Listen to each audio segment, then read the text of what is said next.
Alors, ça va Didier? Ça va, ça va. Je vais reprendre la porte. Ouais, Ouais. pour introduire le retour, Non, non, ça ça va. va? J'oublie le passé. Bon, super. Voilà. Ça, c'est une bonne attitude, ça.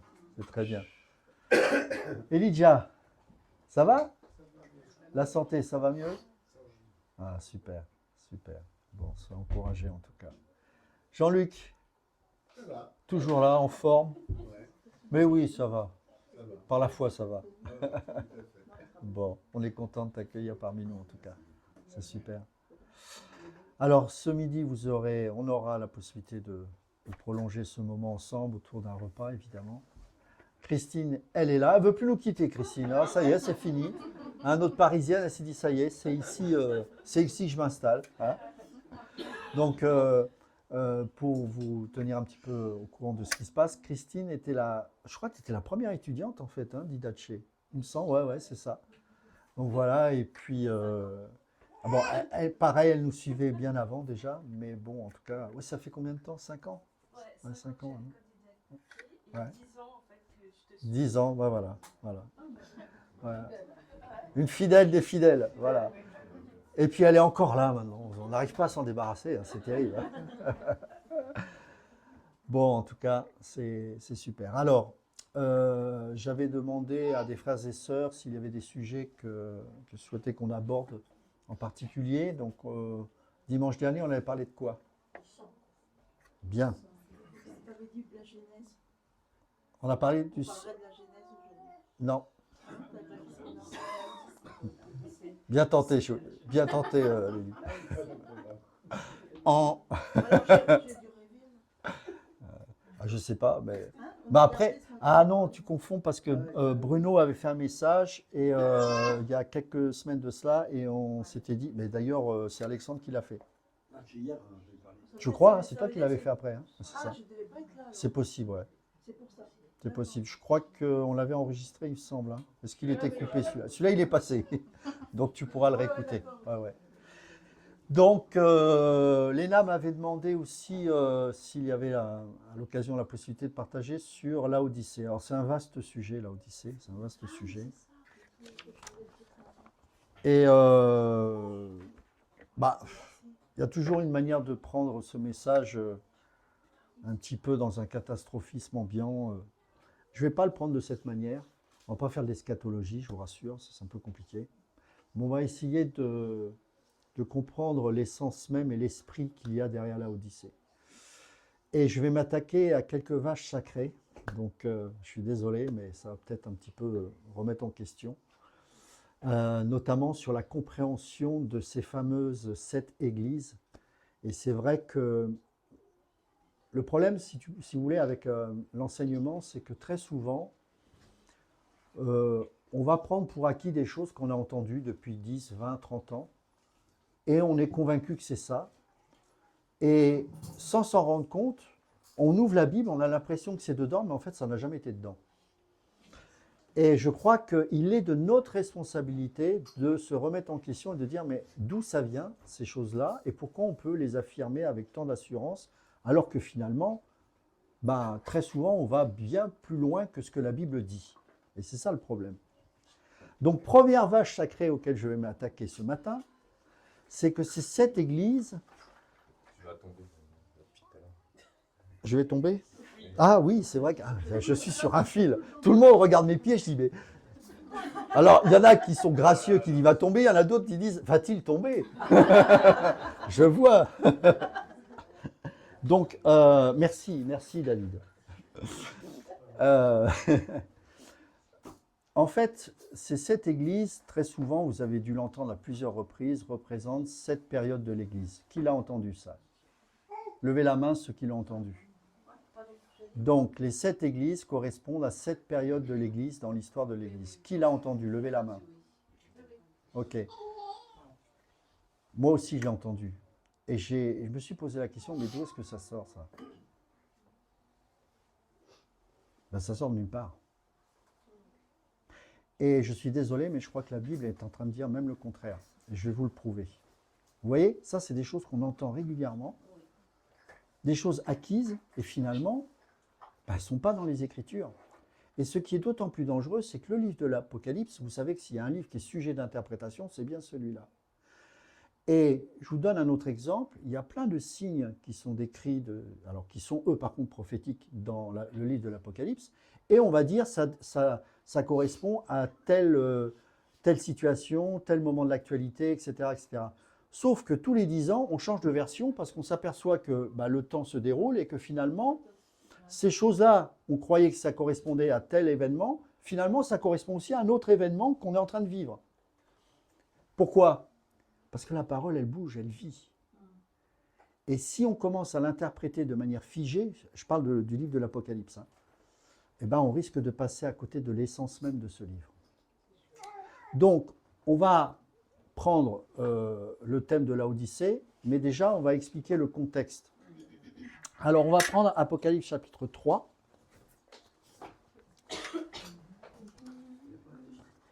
Alors, vous aurez compris que, pour moi, ces églises ne correspondent pas à des temps et à des périodes de l'Église.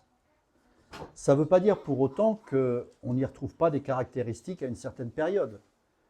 Mais je ne suis pas d'accord avec cette interprétation qui consiste à dire que, par exemple, l'église de Smyrne, c'est l'église des premiers temps. Non. C'est l'église de Smyrne. Pourquoi ? Parce que le Seigneur s'adresse à Jean et il lui montre l'état de l'église actuelle à l'époque de Jean. S'il vous plaît. À l'époque de Jean, on est d'accord avec ça. Donc, la description qu'il fait de l'église de Smyrne, de Sardes, de Philadelphie, de Laodicée, ce sont des églises qui ont existé, qui étaient localisées en Turquie, principalement, et qui avaient des pasteurs, qui existaient, qui ont été fondés par des personnes. Donc, ce n'est pas l'église de tel ou tel siècle. D'accord ? Nulle part, je vois ça dans les Écritures. Et il y a des précisions dans ce livre qui nous montrent que ces églises-là correspondent à l'instant présent où elles ont été révélées par le Seigneur et inspirées à Jean, qui a demandé à Jean d'écrire ces choses. Alors évidemment, si elles sont écrites, c'est qu'elles nous enseignent à nous. On est d'accord, évidemment. Comme toute écriture inspirée par l'Esprit et qui se trouve dans la Bible, nous parle aujourd'hui. Mais on ne peut pas se permettre de dire de manière figée et avec certitude que ces églises-là correspondent à des périodes de l'Église. Apocalypse chapitre 3, on va prendre verset 14. Avant cela, excusez-moi, je ne vais pas aller directement sur ce passage-là, parce que ce que je vous dis là, il faut que je le prouve dans les Écritures, parce que sinon je vais commettre les mêmes erreurs. Apocalypse chapitre 1, regardez ce qui est écrit, à partir du verset 19. C'est le Seigneur qui parle à Jean. Regardez ce qu'il dit. « Écris donc ce que tu as vu, ce qui est et ce qui va arriver. » Je relis. « Écris donc ce que tu as vu, ce qui est et ce qui va arriver après. » Ok ? On est d'accord avec ça? C'est bien écrit? Vous avez les mêmes versions que moi? Ok. Maintenant, on va prendre Apocalypse, chapitre 4. Verset 1. Je vais vous le lire. Après cela, donc c'est après la description de cette église, on est d'accord? Je vis une porte ouverte dans le ciel, telle une trompette. La première voix que j'avais entendue parlait avec moi. Donc cette même voix qui a dit ce que je vous ai lu au chapitre 1 est en train à nouveau de se manifester au chapitre 4 pour lui dire ceci, écoutez bien, monte ici et je te ferai voir ce qui doit, j'entends pas, arriver. D'accord. Donc précédemment, c'était quoi alors? C'était le présent. Je répète, écris donc ce que tu as vu, ce qui est. Donc c'est ça qui est décrit dans les 7 églises. Ce que tu as vu, ce qui est. Maintenant, à partir du chapitre 4, c'est ce qui va arriver. Ça va là? On est d'accord? Donc vous voyez bien que c'est cette Église nous parle d'une réalité de l'époque de Jean. Et Laodicée s'inscrit dans ce registre, bien évidemment. Alors évidemment, tout le monde va me dire, oui, mais Laodicée, est-ce qu'elle ne correspondrait pas à l'Église d'aujourd'hui? Elle correspond à l'Église d'aujourd'hui pour certaines églises, mais vous avez également Smyrne, qui correspond encore aujourd'hui à certaines églises, vous avez Sardes, etc. Vous n'avez pas que Laodicée. Est-ce que Laodicée est majoritaire en Chine? Je ne crois pas. L'Église, elle est cachée parce qu'il y a la persécution, et elle est pure parce que c'est la persécution qui purifie cette Église et qui amène les frères et sœurs à se sanctifier et à prendre position. Donc Laodicée n'est pas présent partout. Vous avez les 7 caractéristiques de l'Église qui sont décrites là, au travers Smyrne, Philadelphie, etc., partout dans le monde. Ça va? On est d'accord avec ça? Donc vous avez Laodicée, mais vous avez aussi parfois des églises qui manifestent le caractère de Philadelphie, etc., etc. Alors pourquoi on est focus ou focalisé sur Laodicée? Parce qu'on y retrouve bien évidemment les caractéristiques de l'Église occidentale. C'est la caractéristique de l'Occident, Laodicée. Complètement. Et quand vous regardez la description qui en est faite de cette Église, effectivement, vous voyez une richesse apparente que seul l'Occident peut produire. Je parle au niveau des églises. Hein. D'accord?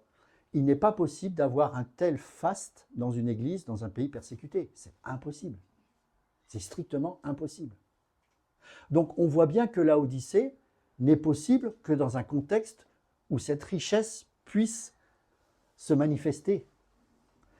Et reconnaissons que c'est principalement en Occident qu'on peut voir ce type d'église. Mais en Occident, il n'y a pas que Laodicée.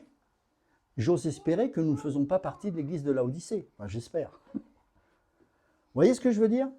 Donc, il faut faire attention à ces interprétations qu'on retrouve dans le livre de l'Apocalypse, parce que très souvent, on va prendre des choses comme acquises, mais en fait, qui n'ont jamais été écrites clairement, et que si on regarde précisément dans les Écritures, on voit que ces 7 églises sont la réalité de l'époque de Jean, et qu'aujourd'hui, de la même manière, vous avez différents types d'églises.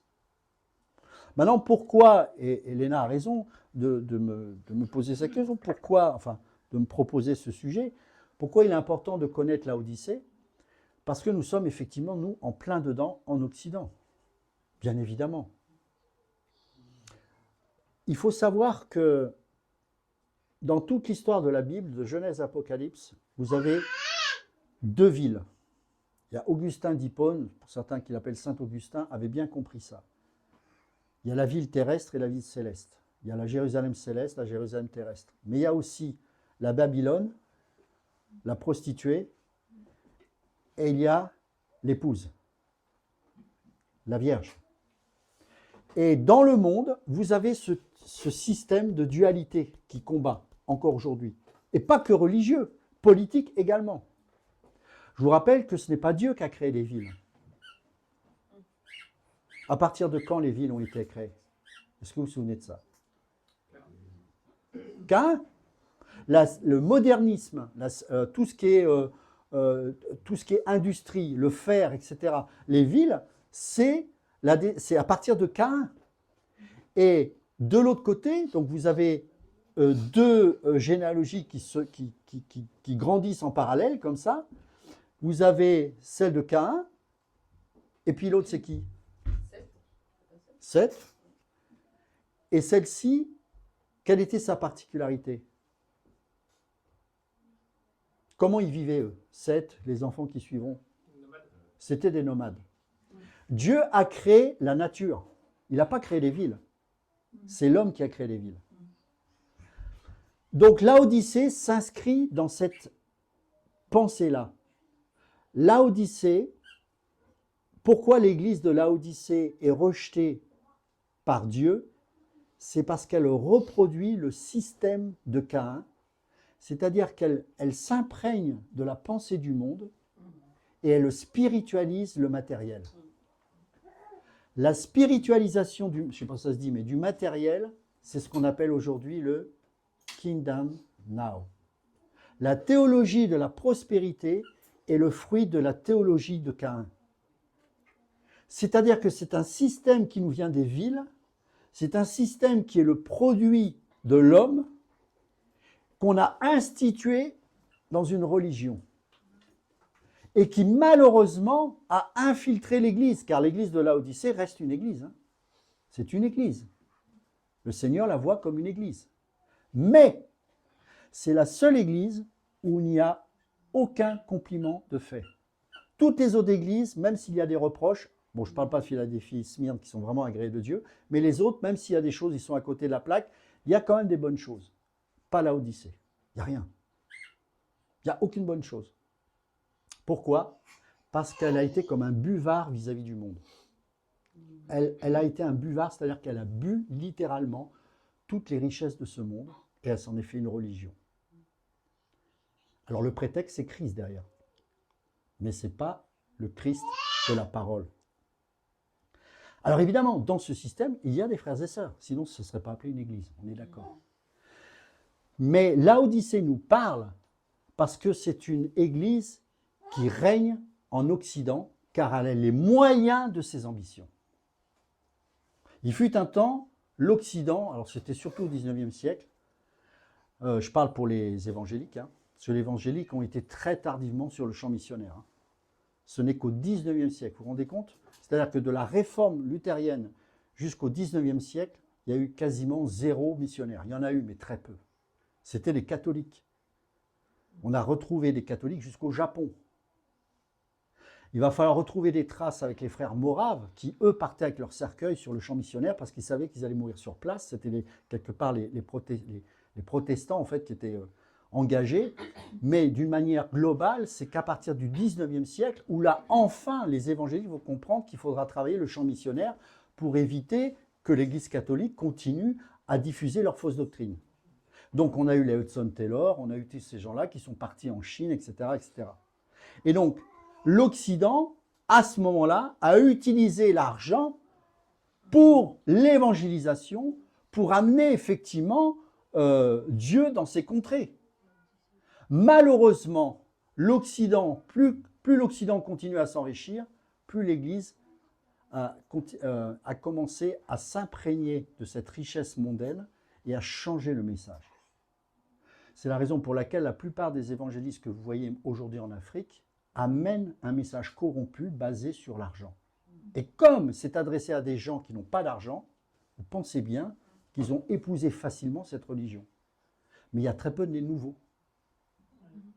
C'est ça le problème. Et ça, c'est Laodicée qui amène ça. Regardez, nous sommes prospères. Si vous êtes un enfant de Dieu, vous serez dans la prospérité. Et pourtant, s'il y a une chose que Dieu a en horreur, c'est ce type de prospérité. Vous savez pourquoi? Je ne sais pas si certains ont écouté ce message. Il y a quelques années, j'avais fait un message qui avait un petit peu heurté les gens. J'avais parlé de l'homosexualité de l'Église. Vous vous souvenez de ça? L'Église en Occident est homosexuelle. Vous savez pourquoi?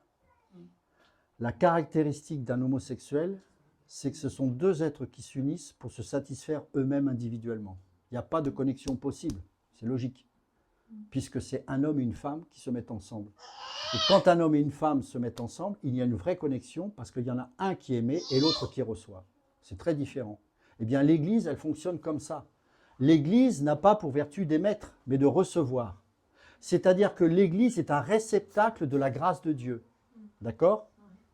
Quand je dis que l'Église est homosexuelle, c'est-à-dire qu'elle retrouve le même principe qu'un couple homosexuel, c'est qu'elle s'autosuffit à elle-même. Et que le partenaire n'est simplement là que pour se satisfaire individuellement côte à côte. Donc l'Église n'a plus besoin de Dieu, elle est riche. L'Église n'a plus besoin de Dieu, elle se suffit à elle-même. D'où les appels aux dons. Vous avez aujourd'hui des télétons chrétiens évangéliques. Il faut savoir que ça existe, ça. Vous avez des appels aux dons en permanence. On veut construire un local, on fait un appel aux dons, etc., etc. Alors, d'une manière globale, pourquoi pas, je ne veux pas tout dénoncer comme ça. Mais on voit bien qu'on ne s'appuie plus sur les ressources de Dieu. On n'a jamais parlé autant de miracles que dans ce type d'église, et pourtant, on en voit peu. Car le vrai miracle, ce n'est pas de voir une jambe pousser. C'est que lorsque quelqu'un reçoit une vision, eh bien Dieu lui donne la provision. Comment savoir si l'homme est appelé? C'est qu'il reçoit quelque chose de la part de Dieu et que quand bien même il n'a pas les dons suffisants, Dieu pourvoira. Nous avons un parfait exemple avec Georges Muller.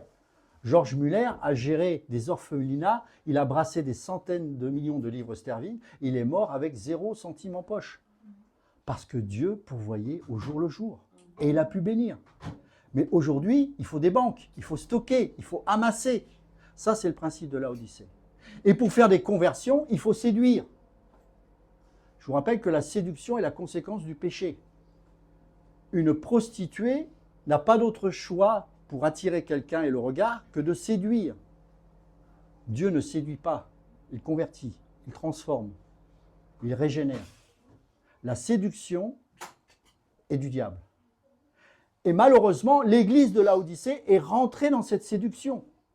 Regardez, j'ai tout à votre disposition, j'ai des psychologues chrétiens, j'ai une école du dimanche flamboyante, j'ai un beau bâtiment, j'ai une sono, j'ai une équipe de louanges avec des guitares électriques incroyables, j'ai des fumigènes. Bon, je caricature un peu, mais c'est ça.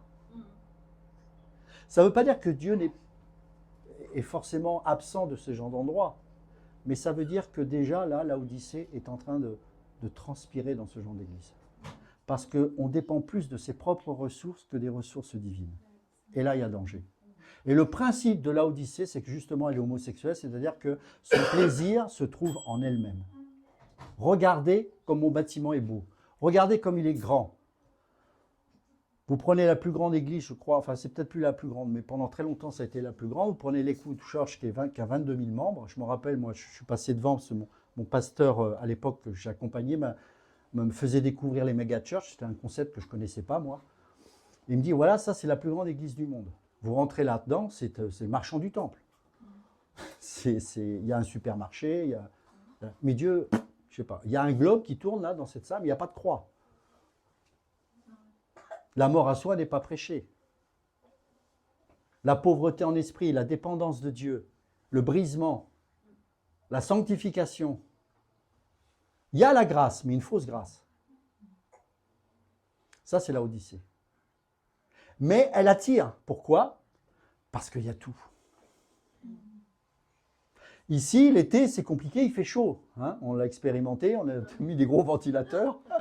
Là-bas, il y a la clim. Je caricature, hein, mais c'est pour vous montrer l'esprit de Laodicée. C'est un esprit, en fait. Moi, j'ai toujours été surpris de voir que les gens sont capables de ne pas aller à l'église parce que ça fait trop loin de faire 10 km. Moi, ça me laisse songeur, ça. Nous, on était capable de faire 1 heure de route pour aller dans une assemblée parce qu'on savait qu'elle était bonne, cette assemblée, et que ça ne court pas les rues. Dans le réveil du sud de la France, le réveil protestant, vous avez des gens qui faisaient 20 km de marche au travers le maquis. Mais nous, on a un petit rhume. Oh, je ne me sens pas, je ne veux pas y aller, je ne sens pas. Allez dire ça à Léna, vous allez voir comment elle va vous dire les choses. Hein, Léna? Je ne le sens pas, je n'ai pas envie d'y aller. La prochaine fois qu'il y a personne qui me dit ça, je l'amène à Léna. Non, parce que c'est une conception dont on ne connaît pas. Pourquoi? Parce qu'on connaît la rareté d'une bonne assemblée, la rareté de la parole. Et moi, je cours, et ma femme, on avait déjà 3 enfants, on y allait. Et faire fausse Paris, pour trouver une place, c'était compliqué. Hein, je ne sais pas si tu te souviens. Des fois, on mettait 1h15, 20 minutes pour tourner en rond, pour se garer. Mais parce que cette église, elle avait la parole, ça valait de l'or. Donc j'ai dit, moi et ma maison, on servira l'Éternel. Allez, on y va, on prend la voiture. Et tous les dimanches, on y allait. Le matin, et moi j'y allais le soir en plus. Parce qu'elle était rare, cette parole. Elle était précieuse. Et je ne voulais pas abandonner la communauté de nous-mêmes, c'est-à-dire la communauté de mes frères et sœurs. Mais Laodicée nous a complètement endormis. Parce qu'on se donne des valeurs, non pas en rapport de notre soif de Dieu, mais en rapport de notre confort personnel. Et à partir du moment où la case n'est pas remplie, on n'y va pas. Ça veut dire que Laodicée est rentrée dans nos cœurs. Quand je suis allé au Cameroun, on faisait des cultes dans la forêt. Il faisait 40 à l'ombre. Hein. Et j'avais des frères, je voyais des frères qui faisaient 10, 15 kilomètres. Parce qu'ils venaient chercher Dieu. Chercher Dieu. L'Odyssée, mes amis, tue la soif de Dieu. Elle tue et elle détruit la foi des frères et sœurs. Et c'est pour ça qu'un prédicateur doit tout faire pour réveiller les consciences, pour secouer, pour dire « Hé, c'est pas un rhume qui doit t'empêcher d'aller à l'église. C'est pas parce qu'il y a quelqu'un qui a oublié de te dire bonjour que tu dois bouder et ne pas venir à l'église. » C'est pas votre cas parce que vous êtes sanctifié à un niveau suprême, mais je parle des autres, évidemment. Vous voyez ce que je veux dire? Attention à l'Odyssée. Alors, on va prendre cette fameuse église de l'Odyssée parce que vous allez voir qu'elle a des caractéristiques qui sont très intéressantes. Apocalypse chapitre 3, pardon, verset 14. À l'ange de l'église de l'Odyssée écrit: Voici ce que dit l'Amen, le témoin fidèle et vrai, le commencement même de la création. Alors ici, le commencement, c'est pas le, comme dans Colossiens, le prototokos. Hein. C'est un autre mot, je ne sais plus lequel, mais ça nous parle de celui qui est à l'origine des choses. Je connais tes œuvres. Alors, c'est important, c'est qu'en introduction, il dit qu'il est l'Amen. Qu'est-ce que ça veut dire d'après vous qu'il est l'Amen? C'est ça. Ensuite, J'ai pas entendu. ce qui dure. Le témoin fidèle est vrai. C'est-à-dire que là, ce qu'il va dire, c'est que non seulement ce qu'il dit est vrai, mais qu'il est le témoin de ces choses. Ça veut dire qu'il est en train de faire prendre conscience à Jean que ce qu'il révèle là, ce qu'il lui révèle, c'est des choses que lui, il a vues, que Dieu a vues. Ce n'est pas une impression, ce n'est pas un sentiment. Il l'a vu. Il dénonce et il condamne. Et il va dire des choses très dures à cette église. Très, très dures. Je connais tes œuvres. Cette église, elle a été créée par qui? Est-ce que vous avez une idée?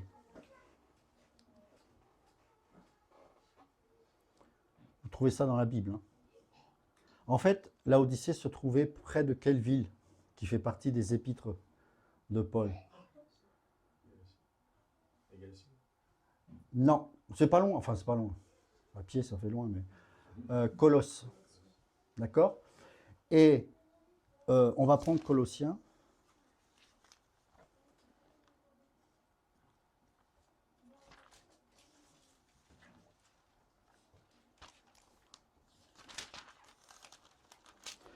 Quelqu'un peut me lire le verset 7. On va prenez à partir du verset 6 jusqu'au verset 8. Ouais, chapitre 1. Oui. Colossiens. Il est au milieu de vous et dans le monde entier. Il porte des fruits et il va grandissant, comme c'est aussi le cas parmi vous, depuis le jour où vous avez entendu et connu la grâce de Dieu conformément à la vérité. D'après les instructions que vous avez reçues d'Épaphras, notre bien-aimé compagnon de service, qui est pour vous un fidèle ministre de Christ, et qui nous a appris de quelle charité l'Esprit vous anime. Ok, est-ce que tu peux prendre maintenant Colossiens chapitre 4 et lire du verset 12 jusqu'au verset 17? Épaphras, qui est des vôtres, vous salue. Serviteur de Jésus-Christ, il ne cesse de combattre pour vous dans ses prières, afin que, parfait et pleinement persuadé, vous persistiez dans une entière soumission à la volonté de Dieu. Car je lui rends le témoignage qu'il a une grande sollicitude pour vous, pour ceux de Laodicée et pour ceux de Hiérapolis. Luc, le médecin bien-aimé, vous salue, ainsi que Démas. Saluez les frères qui sont à Laodicée, et Nymphas, et l'Église qui est dans sa maison. Lorsque cette lettre aura été lue chez vous, faites en sorte qu'elle soit aussi lue dans l'Église des Laodicéens, et que vous lisiez à votre tour celle qui vous arrivera de Laodicée. Et dites à Archie, prends garde au ministère que tu as reçu dans le Seigneur, afin de le bien remplir. Merci. Donc on voit que c'est Épaphras qui est à l'origine de l'église de Colosse et de l'Odyssée. Et donc elles se trouvaient assez proches entre elles, ces églises-là. Et vous aviez aussi une ville qui était à côté de l'Odyssée qui s'appelle Hiérapolis. Et Hiérapolis avait une particularité, c'est qu'elle recevait des sources d'eau chaude. Et en arrivant ces eaux jusqu'à l'Odyssée, ces eaux étaient rendues tièdes. Et elles avaient une particularité, c'est qu'elles sentaient très mauvais. Et vous allez voir que le Seigneur va utiliser cette caractéristique de cette ville. Rappelez-vous, tout à l'heure, je vous parlais d'une ville, pour justement décrire l'état spirituel de cette église.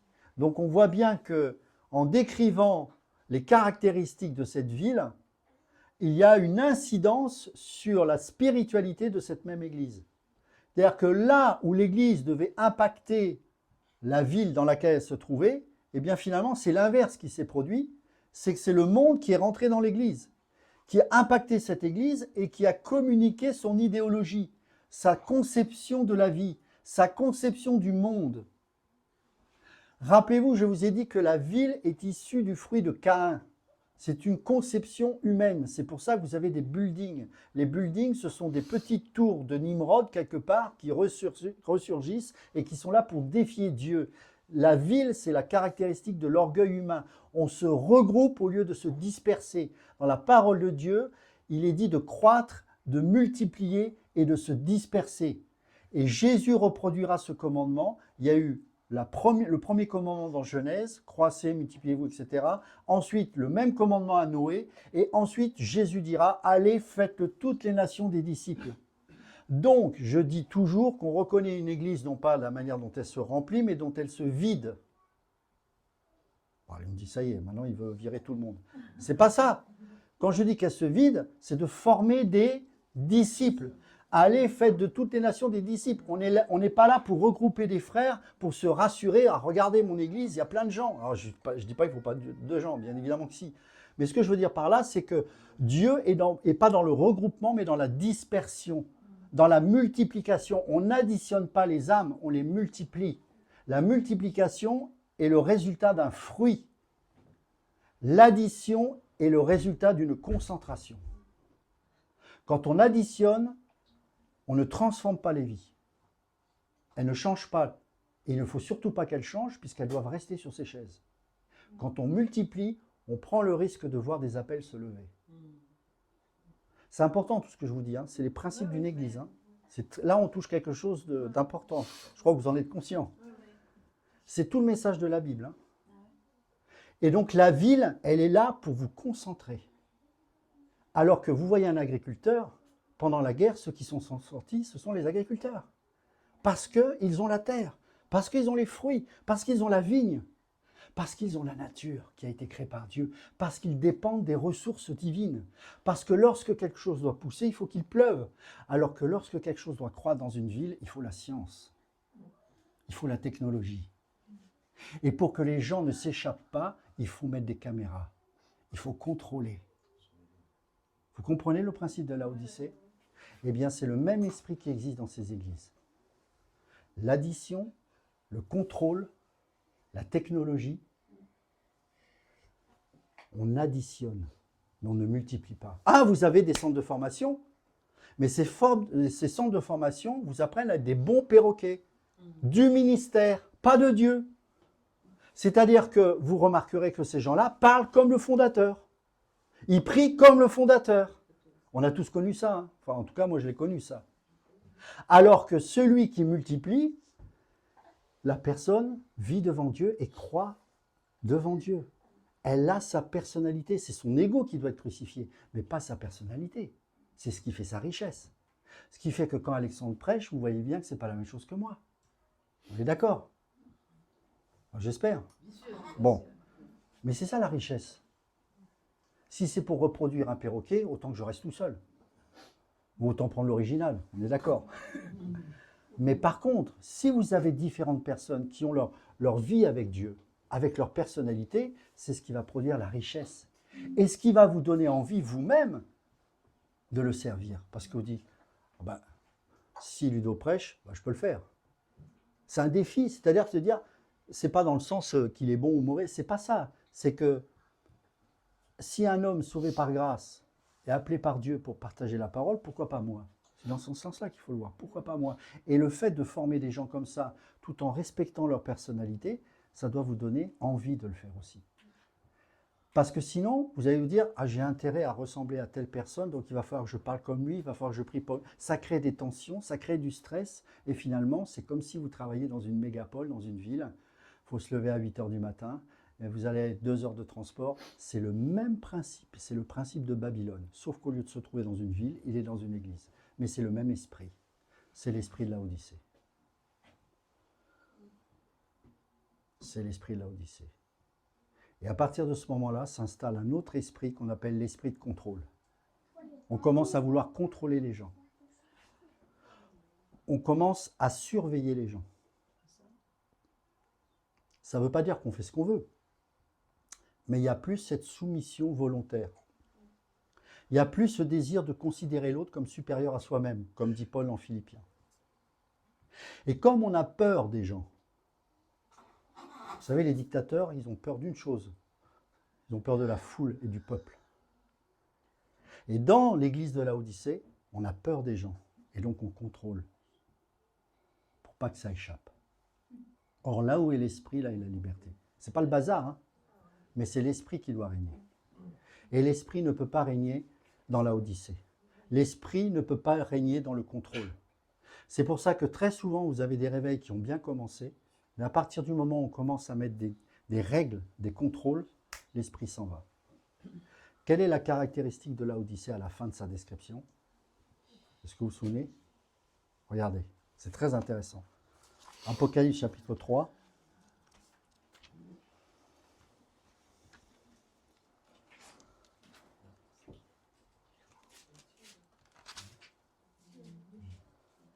Alors, on va reprendre. Verset 20. Quelqu'un peut le lire?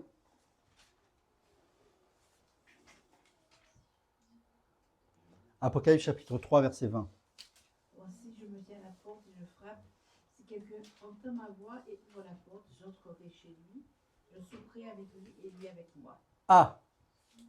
Qu'est-ce qui s'est passé là? Au début du livre de l'Apocalypse, Jésus est au milieu de son église et il règne. Qu'est-ce qui se passe là à l'Odyssée? Il est à la porte, il est dehors. L'esprit de contrôle chasse l'esprit. Chasse l'Esprit Saint. Et donc Jésus, il frappe. Je peux rentrer? Il y a quelqu'un? Je peux rentrer? C'est terrible, hein? C'est-à-dire vous pouvez avoir des cultes, vous pouvez avoir des louanges, et puis pendant ce temps, il y a Jésus qui est toc, toc, toc, toc. Est-ce que je peux rentrer, s'il vous plaît? On ne l'entend plus. Ou parfois, on a l'impression de l'entendre, mais en fait, c'est des émotions, c'est de la manipulation, c'est des choses comme ça. Ça, c'est Laodicée. On continue. Donc, on reprend Apocalypse chapitre 3. On en était au verset 15. « Je connais tes œuvres, je sais que tu es ni froid ni bouillant. » Donc là, on voit qu'il fait une analogie avec cette fameuse eau tiède qui était dans Laodicée et qui n'était pas exploitable. Quelle est la particularité d'une eau tiède? Qui a bu de l'eau tiède? On la vomit, ça donne envie de vomir. D'accord? Donc l'eau tiède, l'eau chaude, ça peut faire du bien. Le thé, par exemple, ou des boissons autres. L'eau froide, ça rafraîchit, ça fait du... Mais l'eau tiède, ça n'apporte rien. D'accord. Je sais que tu n'es ni froid ni bouillant. Si seulement tu étais froid ou bouillant, ainsi parce que tu es tiède et que tu n'es ni bouillant ni froid, je vais te vomir de ma bouche. C'est terrible, hein? C'est Jésus qui parle. Hein? Vomir. Pourquoi? Parce qu'il ne retrouve pas cette caractéristique de la parole de Dieu qui rafraîchit et qui restaure. La parole de Dieu, elle est fraîche. Ça nous parle de l'esprit. La lettre tue, mais l'esprit vivifie. L'esprit rafraîchit les âmes. La parole animée de l'esprit rafraîchit et restaure les âmes.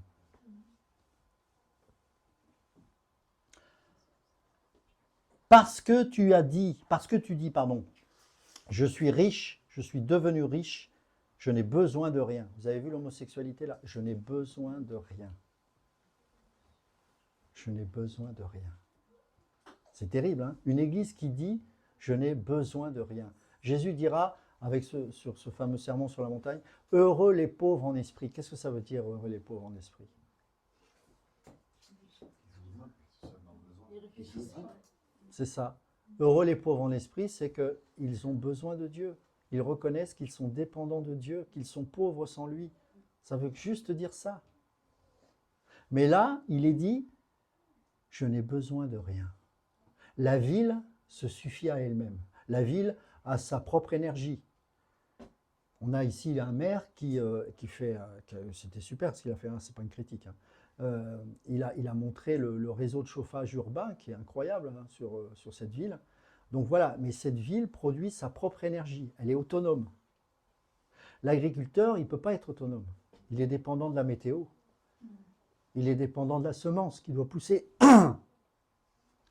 La ville, elle est autosuffisante. Elle a sa centrale d'énergie, son électricité qui lui est propre, elle a sa police, elle a ses canalisations, ses égouts, etc., etc. Elle est autosuffisante, la ville. L'église de Laodicée est autosuffisante. Elle se pourvoit à elle-même et c'est pour ça que Jésus, il est dehors et qu'il frappe. Bah, vous n'avez pas besoin de moi. Ok. Mais Jésus continue de frapper à la porte. C'est là où on voit combien il est amour. C'est-à-dire que même dans cet état, cette église, Jésus continue de frapper à la porte. Car à chaque instant, l'Esprit de Jésus veut rentrer dans les cœurs, même dans la Odyssée. Parce qu'il est bien dit que c'est une église et que c'est son église. C'est-à-dire que l'église de la Odyssée, on ne peut pas dire que ce n'est pas une église. C'est une église, c'est son église, mais qui s'est écartée du chemin parce qu'elle a tellement copié le monde et l'environnement dans lequel elle se trouve qu'on n'arrive plus à faire la distinction entre la ville et l'église. La ville de Laodicée et l'église de Laodicée, finalement, quand vous les regardez, ils ne font plus qu'un. Tiédeur, richesse, autosuffisance, c'est exactement la même chose. Je n'ai besoin de rien et sans savoir que toi-même tu es le contraire de ce qu'elle est en apparence, c'est-à-dire misérable, pitoyable, pauvre, aveugle et nu. Ah, rien que ça. Je te conseille de m'acheter de l'or purifié par le feu. Laodicée était riche par ses réserves d'or, par ses banques. Donc là encore, il fait le parallèle avec cette richesse-là. Ce n'est pas de cet or-là que j'ai besoin, dit le Seigneur, mais de l'or purifié, de l'or éprouvé, de la sanctification sans laquelle nul ne verra le Seigneur. De cette vie de Christ qui doit émaner de toi, de cette vie éprouvée par le feu, afin que toutes les scories de ton cœur puissent être sorties. Et là, tu verras que ta vie sera précieuse aux yeux de Dieu parce qu'elle est purifiée. Purifiée par le Seigneur. Afin que tu deviennes riche, c'est cette richesse-là dont nous avons besoin. Des vêtements blancs. Alors à Hiérapolis, la ville d'à côté, je crois que c'est la ville d'à côté, on avait pour habitude de produire une laine très riche, très luxueuse, qui était une laine noire. Et en fait, Laodicée va faire du commerce de cette laine qui était très prisée et très recherchée. Mais lui, il est en train de dire, ce n'est pas ce vêtement de luxe que j'ai besoin. C'est le vêtement de la justice de Dieu. Le vêtement blanc que doit revêtir tout saint, tout enfant de Dieu. C'est ce vêtement-là que je veux voir. Ce n'est pas le beau vêtement que tu portes, si précieux, si rare. Et il continue. Afin que tu sois habillé et que la honte de ta nudité ne devienne pas manifeste. Oui, tu as peut-être des beaux vêtements, mais en réalité, tu es nu parce que tu n'es pas habillé de ma justice. Et un collier pour oindre les yeux. Là encore, Laodicée était connue pour produire une espèce de poudre pour soigner les yeux. Et là, il est en train de dire, tu crois que tu as cette vertu de pouvoir rendre la vue grâce à ta médecine, mais en fait, tu es aveugle. Et moi, je te demande de prendre un collier qui vient de mon royaume. C'est l'Esprit Saint qui va t'ouvrir les yeux sur la réalité de ta vie, sur la réalité du lieu dans lequel tu te trouves, où je n'y suis pas, mais je continue de frapper. Il ne frappe pas au cœur de la personne, il frappe à l'église de Laodicée. et un collier pour t'en oindre les yeux, afin que tu vois. Tous mes amis, moi, je les reprends et je les corrige. Passionne-toi, j'aime bien cette traduction. Passionne-toi donc. Hein, c'est pas vis ta vie normalement. Non, passionne-toi donc. Sois passionné de Dieu. Change radicalement. C'est ta version, elle dit quoi, Alexandre? Et donc du zèle. Et donc du zèle. J'aime bien ça, moi. Change radicalement. Je me tiens à la porte et je frappe. Si quelqu'un m'entend et ouvre la porte, j'entrerai chez lui, je dînerai avec lui et lui avec moi. Pierre dit que dans 1 Pierre 2,11, il nous exhorte en tant qu'étrangers et voyageurs à nous abstenir de la convoitise charnelle qui font la guerre à l'âme. Nous sommes des saltimbanques, nous sommes, enfin les saltimbanques, non c'est pas ça, nous sommes des, des voyageurs, nous sommes des nomades. Oui, on se retrouve dans un lieu, mais on n'est pas dépendant de ce lieu. Enfin logiquement, nous ne devrions pas être dépendants de ce lieu. Parce que l'Église est en mouvement et elle se déplace sur une terre qui ne lui appartient pas et qui n'est pas la sienne. Cette ville dans laquelle nous sommes n'est pas notre ville. La ville à laquelle nous appartenons, c'est laquelle? C'est la Jérusalem céleste. Regardez ce qu'il écrit dans Apocalypse 18 et vous y retrouvez la caractéristique de Laodicée. Et c'est très intéressant. Là encore, je vais m'attaquer à une deuxième vache sacrée. Je m'en excuse. Ça a été une bagarre entre théologiens, soi-disant spécialistes de l'eschatologie. Verset 1, Apocalypse chapitre 18. Après cela, je vis descendre du ciel un autre ange qui avait un grand pouvoir. La terre fut illuminée de sa gloire. Il cria, « Elle est tombée, Babylone la grande. Elle est devenue une habitation de démons. Un repère de tout esprit impur, et un repère de tout oiseau impur, un repère de tout animal impur et détesté, parce que toutes les nations ont bu du vin de la fureur de sa prostitution, parce que les rois de la terre se sont prostitués avec elle, et que les marchands de la terre se sont enrichis par la puissance de son luxe. J'entendis du ciel... Non, je ne vais pas aller jusque-là. Donc beaucoup de gens distinguent deux types de Babylone, la religieuse et la Babylone politique. Là encore, ce n'est pas marqué dans les Écritures. Apocalypse chapitre 17, verset 3, partie B. Je vis alors une femme assise sur une bête écarlate, plein de noms blasphématoires, qui avait 7 têtes et 10 cornes. Cette femme était vêtue de pourpre, d'écarlate, parée d'or, de pierres précieuses et de perles, et elle tenait à la main une coupe d'or pleine d'abominations et des impuretés de sa prostitution. Là, ce que je vais vous dire, c'est très important. On a tort de distinguer la Babylone religieuse et politique. Il n'y en a qu'une, en fait. Et elle a la même caractéristique. C'est une richesse évidente, à l'œil. La pourpre, le pourpre, l'écarlate, l'or, pierres précieuses, les perles, c'est quoi d'après vous? C'est des matériaux que l'on retrouve où? En dehors de cette Babylone. Hein? Oui, mais c'est pas là où je veux en venir. Oui, mais c'est vrai, c'est vrai. D'ailleurs, Luther pensait que, puisqu'à l'époque, ils avaient que le pape comme repère, que c'était lui l'antéchrist d'ailleurs. Où est-ce qu'on retrouve ça? Non, dans la Bible. Où est-ce qu'on retrouve ça dans le livre de l'Apocalypse? Dans la Jérusalem céleste. Bah oui. Est-ce que vous comprenez ce que ça veut dire? Satan prend ces mêmes matériaux-là, mais il détourne cette richesse pour la transformer en richesse terrestre. Qu'est-ce que ça veut dire? Ça veut dire que l'église de Laodicée va prêcher tout sauf la croix, tout sauf la mort à soi, tout sauf la sanctification. Par contre, elle va vous dire tu es béni, tu es riche, tu es prospère, tu n'es pas malade, tu es ceci, tu es cela. Moi.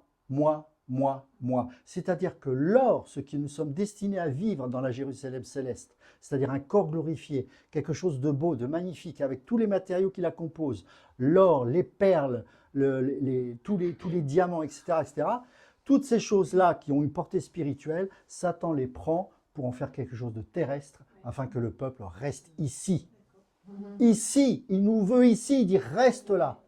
Et pour que tu te sens bien ici, je vais m'occuper de toi. Ça, c'est la Odyssée, mes amis. On est en plein dedans. Je ne parle pas nous ici, hein, je parle en général. On est en plein dedans. C'est le drame de l'Occident. Parce que l'Occident, à sa base, elle a été créée par Dieu, mais elle a aussi une origine qui malheureusement n'est pas pure et qui est tout le temps de construire par elle-même les choses. La caractéristique de l'Occident, c'est qu'elle a envahi le monde entier. Elle est allée partout. Elle a colonisé, vous êtes d'accord avec moi? Elle a apporté des valeurs qui n'étaient pas forcément toutes mauvaises. Mais certains vont dire, on a apporté la science, on a apporté la médecine. Mais c'est l'homme, l'homme, l'homme. Et on va mépriser d'autres civilisations qui, eux, c'est pas qu'ils sont inférieurs, mais on les considère en tant que tels. Ah, mais vous êtes des peuples inférieurs, vous n'êtes pas médecin, vous n'êtes pas de...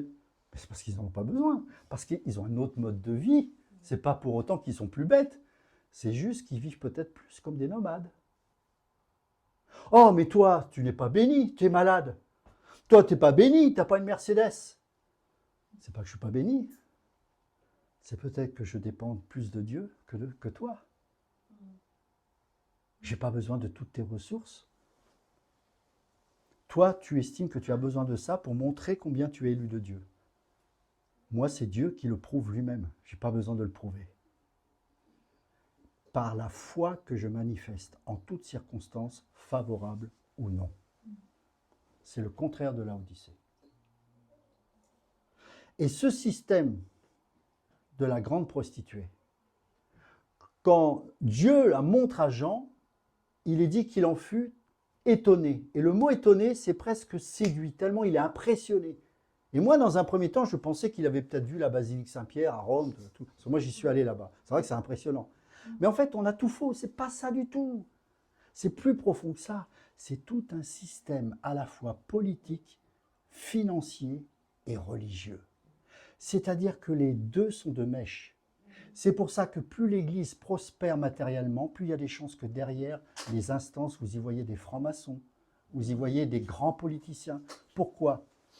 Comment expliquez-vous que ces gens peuvent dépouiller le peuple de Dieu en toute impunité sans qu'il leur arrive rien? Alors que vous, la moindre petite infraction, on va vous tomber dessus. Parce qu'il y a des alliances. Parce que les deux prostituées, en fait, il n'y en a qu'une. C'est-à-dire que l'Église, à un moment donné, est tellement dans le mimétisme avec le monde, c'est que finalement, c'est le même esprit qui est à l'intérieur qui digère. C'est Babel. Faisons-nous un nom. C'est l'origine de toutes les dénominations religieuses. Faisons-nous un nom. Même les grands réformateurs comme Luther et Calvin sont tombés dans ce piège. Même eux. Même ici, on peut se faire notre propre dénomination, limitée juste à ces 15 personnes ou 20 personnes que nous sommes. Parce que la chair est capable de ça. Faisons-nous un nom. Restons concentrés. Parlons la même langue. Et qu'est-ce qui s'est passé? Dieu est descendu, il a vu ça. Non, non, non. Le but, ce n'est pas qu'ils me rejoignent au ciel par leur propre force. Je vais les disperser pour qu'ils apprennent à dépendre de Dieu, de moi. Je vais confondre leur langue pour qu'ils puissent apprendre l'unité par l'esprit. On n'a pas la même langue. Chacun d'entre nous, nous avons notre propre langage avec Dieu. Et c'est ce qui fait la richesse du corps de Christ. Par contre, il y a un seul et même esprit. Et le fait de ne pas parler la même langue, je parle par rapport à notre culture, par rapport à notre façon de voir les choses, à cause de notre arrière-plan, de notre histoire avec Dieu, eh bien, va nous forcer à être spirituels, puisqu'on devra communiquer en unité de pensée par l'esprit. L'Odyssée n'a pas besoin d'être unie par l'esprit. Elle est unie par son autosuffisance et par sa richesse. Mais la véritable Église dépendante de Christ n'a pas d'autre choix que de marcher par l'esprit. Smyrne était faible, et pourtant, c'était une Église qui était agréée de Dieu. Parce qu'elle se savait pauvre, mais en réalité, elle était riche de Dieu. Car grâce à cette pauvreté, elle pouvait puiser sa richesse en Christ. Il n'était pas dehors de ça. en dehors de son Église. Il était au milieu. Il règne. Dieu règne quand on est dépendant de lui. Si on n'est pas dépendant de lui, il ne règne pas puisqu'on n'a pas besoin de lui. Chaque instant, chaque minute, chaque seconde de ta vie, tu es dépendant à 1000% de Dieu. Oui. Même si tu as de l'argent, il peut y avoir des gens qui ont richesse, je ne sais pas si c'est le mot, mais qui vivent bien, ce n'est pas de souci. Sous réserve qu'ils prennent conscience qu'ils sont dépendants totalement de Dieu. Et que l'argent que Dieu lui fait grâce d'avoir, c'est pour le donner aux pauvres. On ne stocke pas l'argent, on le dépense. On investit, mais dans les âmes. Et l'Occident avait bien démarré par rapport à ça. Mais malheureusement, l'esprit du monde a fait dévier l'Église d'Occident. L'Église d'Orient, bon, c'est plus compliqué que ça, mais on va généraliser, n'a pas eu ce travers. Pourquoi? Parce qu'elle a été très rapidement persécutée, elle est restée dans cela. Et donc la particularité de l'Église d'Orient, alors c'est aussi un défaut, mais c'est aussi une qualité, c'est qu'elle ne cherche pas à aller ailleurs ou à s'étendre, elle est dans l'intimisme, dans l'intimité. C'est pour ça que vous retrouvez dans l'Église d'Orient beaucoup de gens qui sont dans les monastères, qui méditent, etc. Quand, à l'époque du Moyen-Âge, l'Église d'Occident avait créé ce qu'on appelle le monachisme, c'est-à-dire les différents monastères, ce n'était pas pour se replier sur soi, c'était pour éduquer les illettrés, les fils de serfs, des esclaves, qui avaient besoin d'apprendre à lire et écrire. Donc ces monastères servaient à ça. Ça servait d'hôpital, etc., etc. En Orient, ça ne sert pas à ça. En Orient, on se réfugie dans les grottes, etc., pour prier, pour chercher la face de Dieu. C'est pour ça que quand vous partagez votre foi avec un oriental, ce n'est pas du tout le même langage. Lui, il va vous parler d'intériorité, alors que l'Église d'Occident, elle va vous parler d'action. Ce n'est pas contradictoire, on ne peut pas les mettre en opposition, c'est des caractéristiques. Mais l'un comme l'autre, si ce n'est pas canalisé par Dieu, d'un côté, pour l'Occident, ça peut transformer en conquête politique, et pour l'Église d'Orient, en mysticisme. Vous voyez les deux travers? Donc il faut connaître tout ça, mes amis. C'est important. Et le livre de l'Apocalypse nous met en garde sur cette situation. Nous ne sommes pas en Orient ici. Nous avons des combats qui sont difficiles parce que nous sommes dans l'eau tiède. Et comme disait ma grand-mère, si tu veux cuire un crabe, il faut le mettre dans l'eau tiède. Pourquoi? Parce que lui, tant que l'eau est tiède, il ne sort pas de la gamelle. Il nage. Mais l'eau chauffe à un moment donné. Il est en train de cramer sans s'en rendre compte. C'est comme ça qu'on cuit un crabe. J'espère qu'on ne va pas cuire comme les crabes. Hein. Je suis sérieux. Hein. Je suis sérieux parce que quand je rentre chez moi, qu'est-ce qui se passe? Dans l'environnement dans lequel je me trouve, qu'est-ce qui se passe? Est-ce que cette tiédeur m'envahit au point où je ne retrouve plus le goût de Dieu? Ça, c'est chacun devant Dieu qui doit comprendre ça et qui doit faire son état des lieux. Chaque jour, pas une fois par mois, tous les jours, on doit se présenter devant Dieu. Seigneur, où j'en suis? Où j'en suis? Est-ce que je suis tiède? Et si on est tiède, il faut se dépouiller. Pas grave si on est un peu froid. Il faut se mettre des défis. Déjà, première chose, prier. Seigneur, pourquoi je deviens tiède? Qu'est-ce qui fait que j'ai plus envie de voir mes frères et sœurs? Qu'est-ce qui fait que j'ai plus envie d'ouvrir la Bible? Qu'est-ce qui fait que... Et puis, petit à petit, vous allez vous apercevoir, ça fait combien de temps que tu n'as pas prié? Ça fait combien de temps que tu écoutes la musique du monde, sans t'en rendre compte petit à petit? Ça fait combien de temps que dans ta maison, il n'y a plus cet environnement de Dieu? Ce qui fait que petit à petit, le monde, lui, il avance dans ta vie. Il avance dans ta chambre, il avance dans ton salon, il avance dans ta télé, etc., etc., etc. Et à un moment donné, pas à l'église ce matin, c'est trop loin. La boucle est bouclée. La Odyssée a gagné. L'esprit du monde a gagné. On est riche, on a une belle maison, on travaille, mais on est malheureux. On est dépressif, on ne sait pas pourquoi. On se lève le matin, on regarde sa femme, on se dit « tu m'énerves ». On est chrétien, il y a un problème. Pourquoi on pense comme ça? Parce que là-dedans, on est déjà ailleurs. On ne regarde plus sa femme, on regarde des pubs. Puis derrière les pubs, il y a une jolie femme. Non, mais je ne plaisante pas. C'est vrai, ouais. Tous les jours, c'est une guerre, mes amis. C'est un combat spirituel. Ce n'est pas un jeu. Et si des fois votre mari vous énerve, chassez cette pensée. Au nom de Jésus, chassez-la. Même si vous ne le ressentez pas, dites que vous aimez votre mari au nom de Jésus. Et revenez à la source. Revenez au Seigneur. À Laodicée, il faut combattre. Il faut marcher à contre-courant. Moi, je me rappelle quand je me suis converti, j'avais un frère que tu connais, qui n'était pas facile. Mais il avait le mérite de dire les vérités avec moi. J'étais jeune converti, j'avais besoin de ça. Il me dit, comment tu peux être un homme seul et avoir une télé? Tu te rappelles? Et lui, il ne m'a pas fait de cadeau. Hein. Il m'a dit, tu jettes cette télé. Moi, ok. Ouais, mais le lendemain, il a vérifié. Hein. Je ne l'avais pas jeté. Et tu ne l'as pas jeté. Ça, c'est un frère. Je l'ai jeté et j'étais content. Parce qu'un homme seul devant une télé, on ne va pas voir des documentaires, mes amis. Il faut arrêter. Quand je suis allé dans mon studio, j'avais l'équivalent. Ce mur-là, c'était des disques. Moi, j'étais... ma femme le sait, hein, elle peut vous le dire. La musique, pour moi, c'est encore quelque chose de compliqué. Donc, la chose que je dois traiter durement, c'est la musique. Et j'avais tout ça. Et encore ce frère, il me dit, tu peux pas...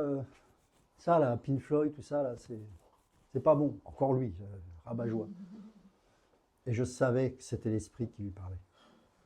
J'ai tout mis à la poubelle. J'ai cassé les disques. J'ai mis ça. Il y en avait pour une fortune, mes amis. Je ne pouvais même pas imaginer. Je suis remonté dans la pièce. Dieu était partout dans la pièce. Le Saint-Esprit se réjouissait. Et là, je savais que j'avais fait le bon choix.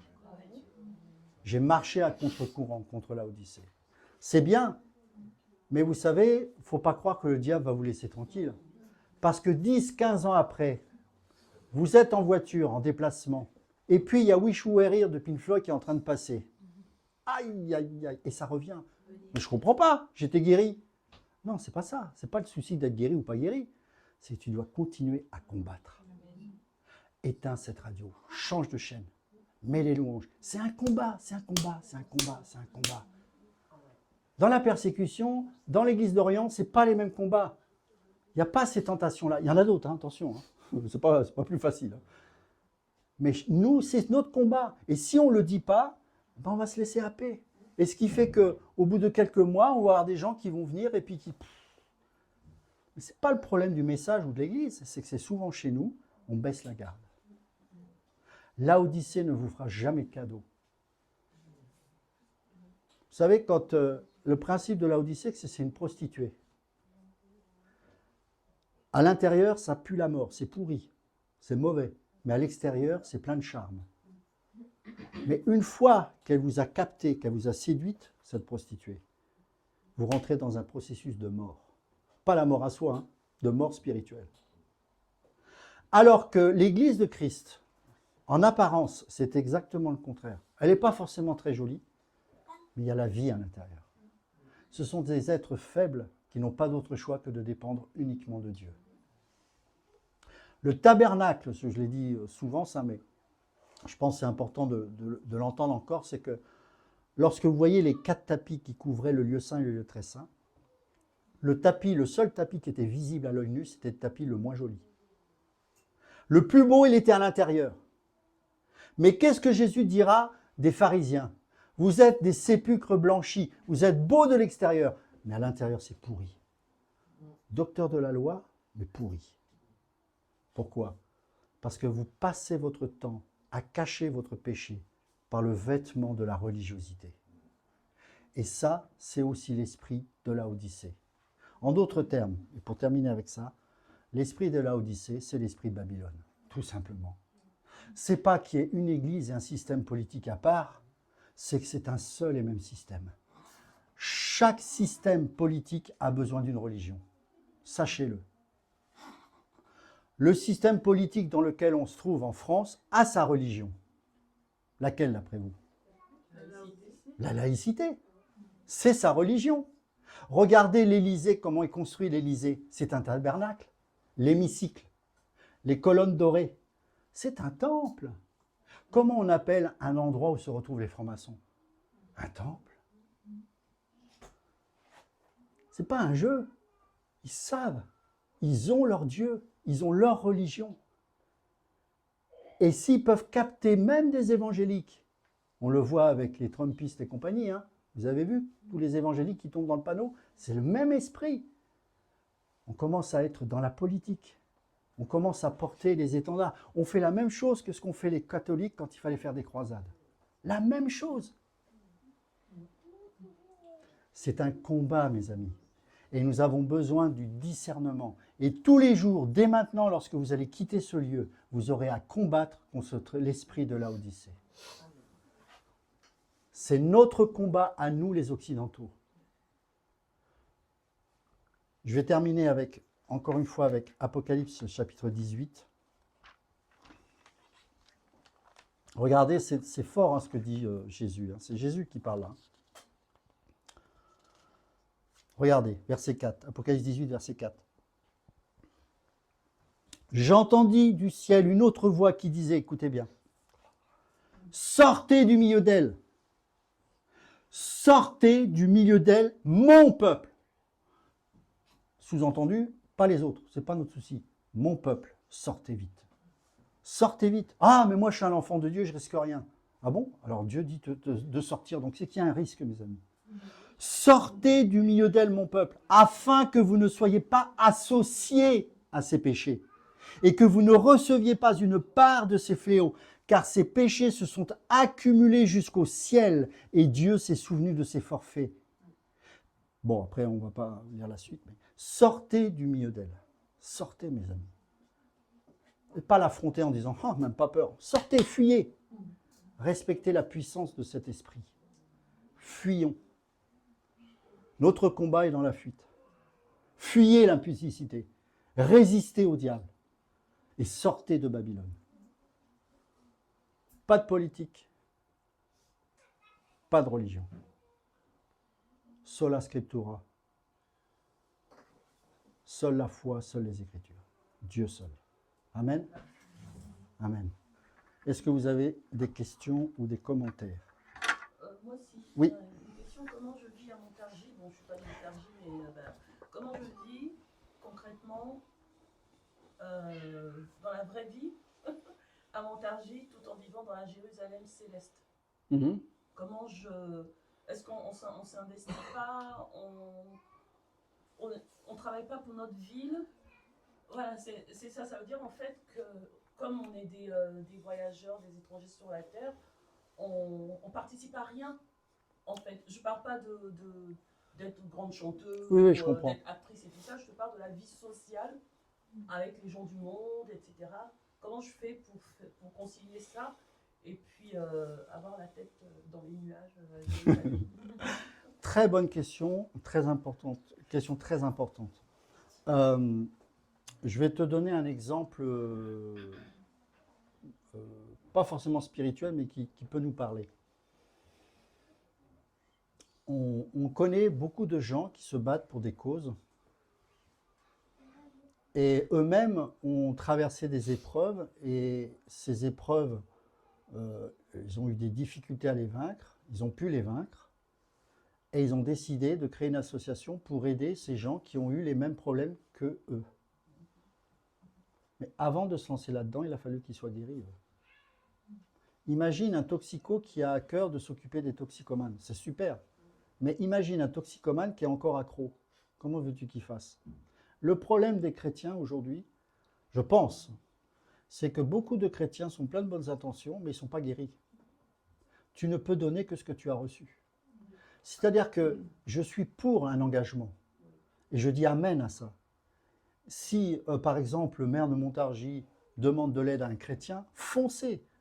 Mais soyez certain d'être guéri par rapport à la chose qu'il va vous demander. Parce qu'encore une fois, le diable, il rôde. Ça peut être une occasion de chute ou de bénédiction. Seul l'Esprit va pouvoir te donner ce discernement.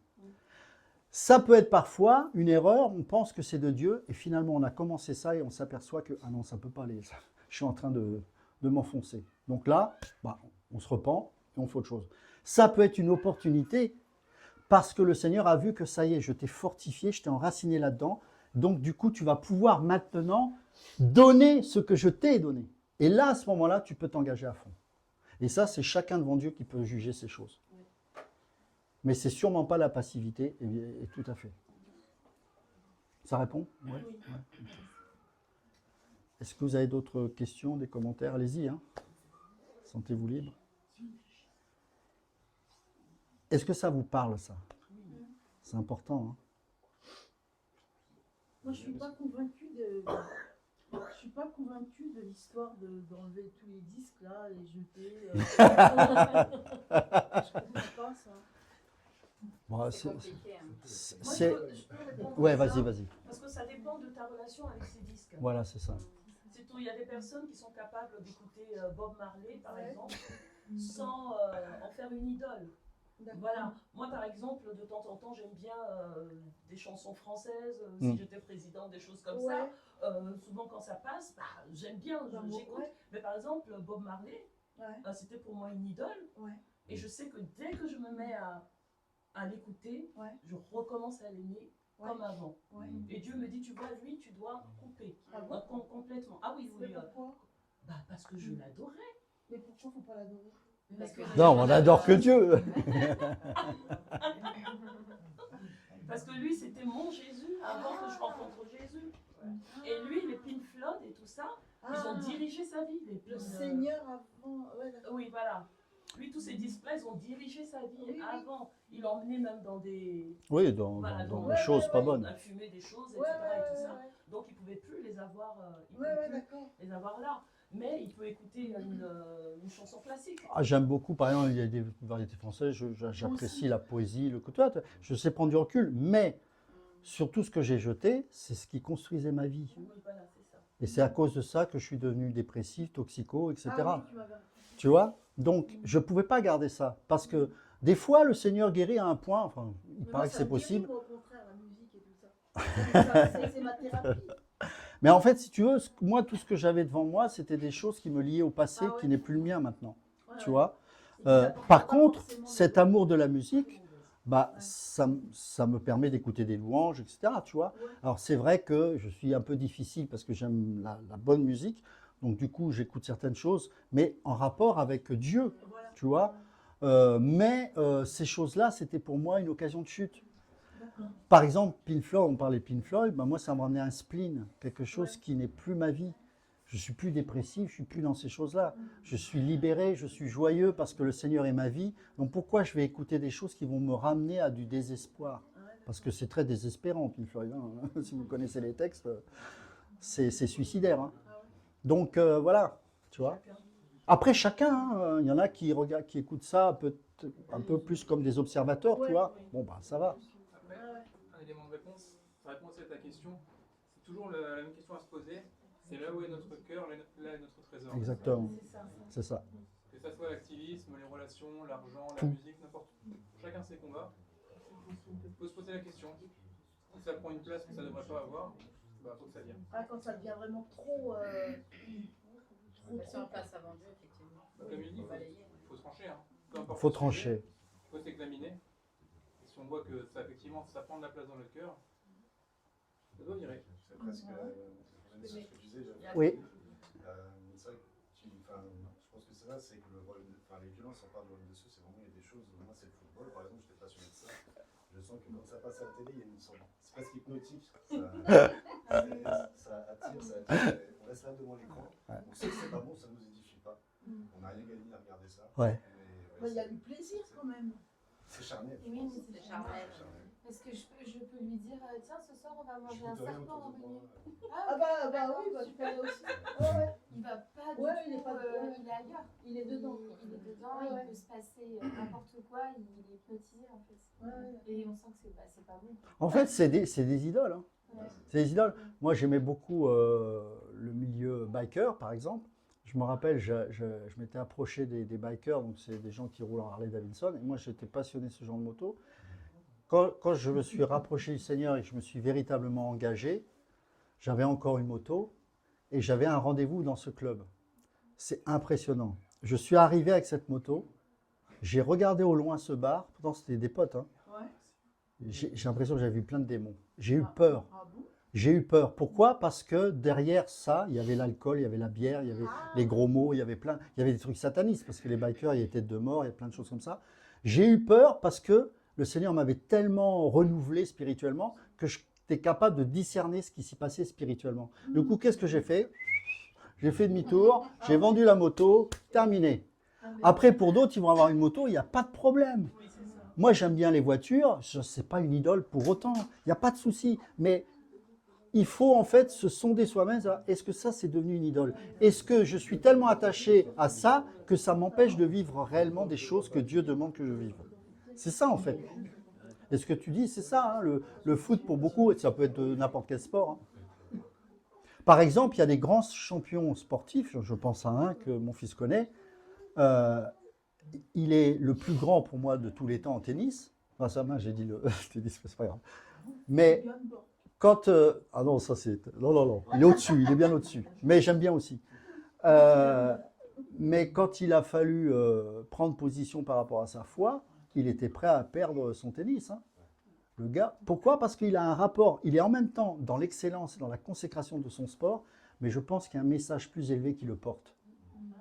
C'est-à-dire que si, par exemple, le don que Dieu vous a donné, ça peut être du sport, ça peut être du business, si vous sentez que derrière, vous êtes investi de quelque chose de plus grand qui est Dieu, et que vous avez un message à délivrer, là, vous pouvez croire que c'est certainement un appel.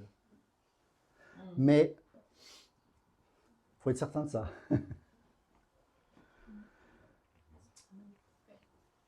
Tu voulais dire quelque chose? Non, je réfléchis à la dernière phrase que tu as dite. Ouais. Est-ce que c'est vrai que c'est bien ce qu'il a dit? Ouais. Parce qu'il peut nous appeler effectivement un ministère extraordinaire et puis ça donne le vertige. Mais il faut s'assurer que c'est bien lui le va tomber après. C'est ça. Non, je réfléchis à cette phrase. On peut bien commencer, puis après, mais peut-être parce qu'on n'a pas pris le bon chemin. Oui. Si quelqu'un est en Christ, il est une nouvelle créature. Oui. Toutes choses que je vais disparaissent, voici, toutes choses sont devenues nouvelles. Oui. Donc c'est le processus de la nouvelle naissance. Oui. Il faut que vous naissiez de nouveau. Oui. Donc il ne faut pas faire ci, il ne faut pas faire ça, c'est pas ça qui va changer les Non. choses. C'est une question de maturité spirituelle. Exactement. Tout est là. Exactement. On ne peut pas interdire, il faut casser ça, il faut enlever Non. ça. Exactement. C'est un renouvellement d'intelligence. C'est ça. Quand on est de nouveau, la puissance de séduction qu'on avait pour ces choses disparaît et on n'est plus séduit. Oui. Et même quand on l'écoute plus avec la même vibration qui nous séduisait. On l'écoute, on dit Voilà. c'est joli, mais c'est tempéré, c'est Oui. différent. La puissance de séduction a C'est disparu. la régénération, la nouvelle naissance, c'est un processus. Cela dit, c'est aussi un combat. C'est-à-dire que tout en étant né de nouveau, sinon Jésus ne nous avertirait pas comme il l'a fait là, il faut faire attention de ne pas se laisser séduire. La nouvelle naissance est la base pour la sanctification, mais notre responsabilité, c'est justement de combattre notre chair, de résister au diable, de fuir l'impudicité et de sortir de Babylone. Et ça ne se fait pas par téléportation, mais ça fait par l'action de notre vie. C'est-à-dire, parce que nous sommes nés de nouveau, nous avons un cœur régénéré qui est motivé à agir ainsi. Mais même régénéré, on peut être séduit. C'est pour ça que Dieu nous avertit. En fait, Dieu, à chaque fois qu'il nous reprend, il s'attaque, enfin il s'attaque pas, il s'adresse à notre foi pour susciter l'action. Parce que la foi, c'est pas nous qui la créons, elle vient de Dieu, la foi. Mais Dieu parle à notre foi pour nous réveiller, en fait. Tu vois? C'est-à-dire que ce processus de vie, c'est pas un truc où on se laisse, Dieu frappe. Non, il nous pousse à l'action. C'est-à-dire qu'il nous réveille, il nous reprend, il nous alerte, et sur la base de notre nouvelle naissance, on agit. Tu vois? La Mais régénération ne suffit pas en fait. non. Hein, parce que toi, tu avais besoin d'enseignement, tu avais besoin Ouais. que Francis te dise attention, Ouais. tout ce qui est là peut t'emporter C'est ça. Ouais. de nouveau. Et quand on contrôle sur cette régénération-là, c'est là où on peut devenir des crabes aussi. Oui. Parce qu'on se dit, ben, ça ne me fait plus le même effet, donc ça va. Mais petit à petit, on est dans cette eau tiède-là, et puis on se retrouve à faire ça 2 fois par semaine, 3 fois par semaine, 4 fois par semaine, sans s'en rendre compte. Et donc c'est pour ça qu'en fait, quelquefois, Dieu a besoin de nous secouer, et on a besoin d'entendre des gens qui nous disent aussi, attention, fais pas C'est ce ci, que j'allais dire.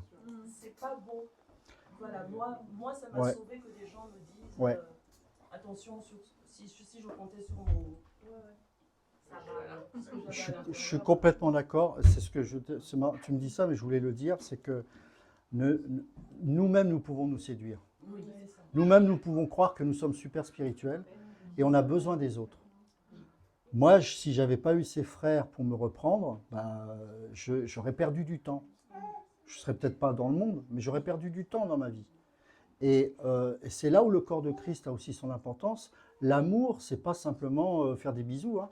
C'est dire, écoute mon frère, je te prends à part, mais parce que là, je vois qu'il y a un souci. Parce que justement, je t'aime.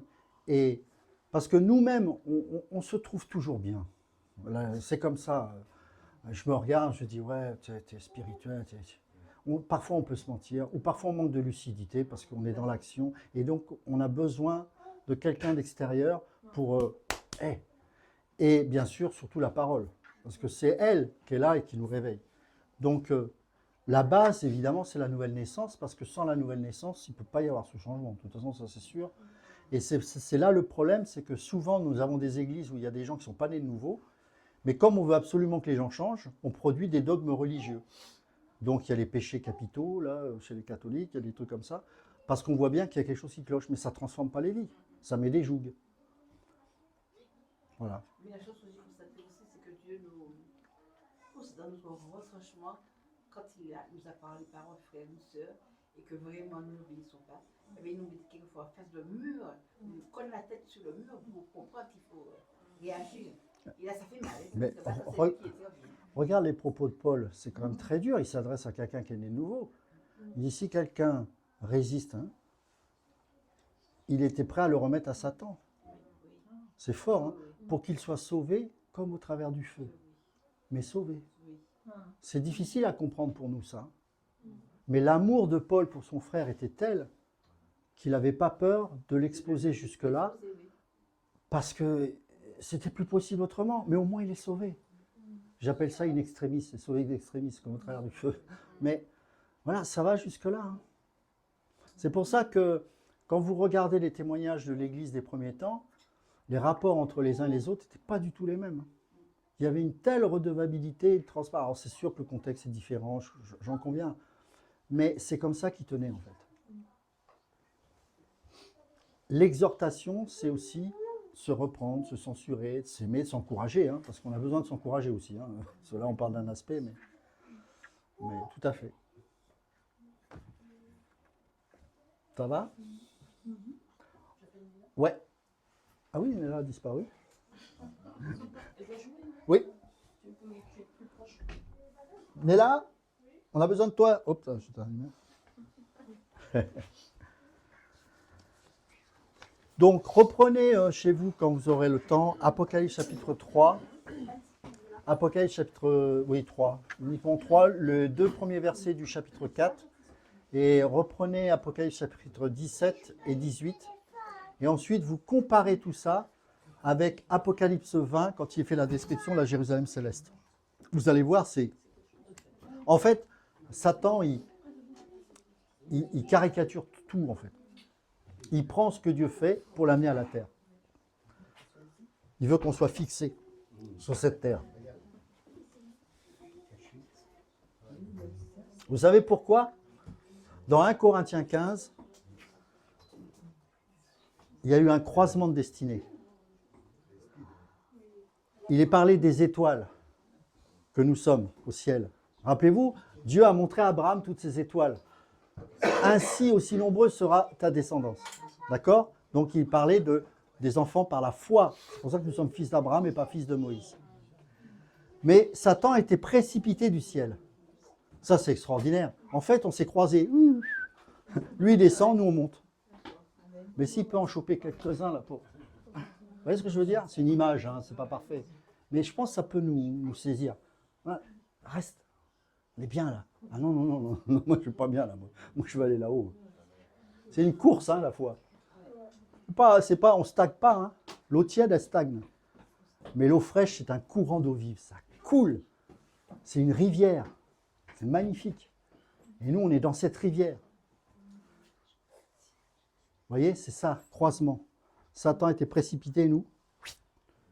Corps glorifié, on va monter. C'est génial. C'est encourageant, non?